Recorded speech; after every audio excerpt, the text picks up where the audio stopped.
Hi guys, hope you're all keeping well.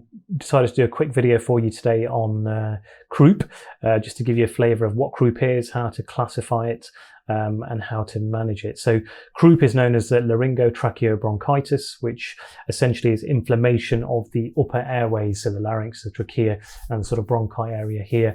And that's why the children tend to present with the classic features of a barking cough, of stridor, of hoarseness, and sometimes they come in with a fever as well.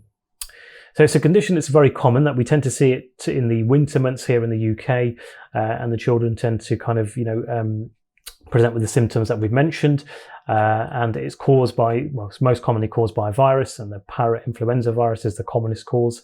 And you can classify it into mild, moderate, severe, and what we call impending respiratory failure. So mild croup normally is when you have a child who's got the barking cough, the stridor, the hoarseness. They may have a fever, but they don't have any sternal or intercostal recession. Moderate croup, slightly different. So it's got the barking cough, it's got the hoarseness, it's got the stridor, but they also tend to have intercostal and sternal recession, which occurs at rest, but no agitation, no sort of drowsiness. And then there's severe croup, and in these cases, the children tend to have the barking cough, the hoarseness, the stridor, plus or minus a fever, but also they've got the recession, the intercostal and sternal recession, as well as the fact that they may be quite agitated and very tired and lethargic, so that's a worrying sign. And then, of course, you've got the last case, which is what we call the impending severe respiratory distress or respiratory failure. And here the child will have all of the features that we've mentioned, plus they'll be very drowsy, they'll be hypoxic, they'll be cyanosed, they may have even lost consciousness. So these are the urgent cases that will require immediate admission. So that's essentially croup in a nutshell. In terms of managing it, mild croup can generally be managed at home. It's normally fluids, it's paracetamol, ibuprofen in between if needed.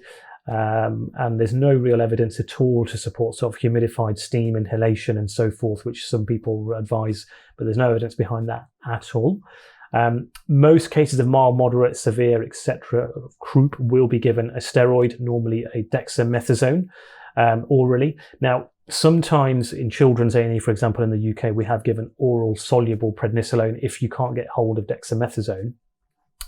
If the child is really unwell and they can't tolerate the oral dexamethasone, then the alternatives that we have are inhaled budesonide or intramuscular dexamethasone. And remember, any case of moderate croup and above needs to be referred to hospital urgently for assessment.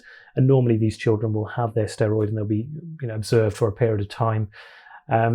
Croup is interesting because normally it gets better within 48 hours. So most children will recover. The only thing to bear in mind as well is that if you're looking at a case of mild croup, but the child has underlying other medical problems, normally like immunodeficiency, chronic lung or heart disease, or they're under the age of 3 months, or they're just not feeding at all, these would still be criteria where you'd need to admit the patient to the children's emergency department.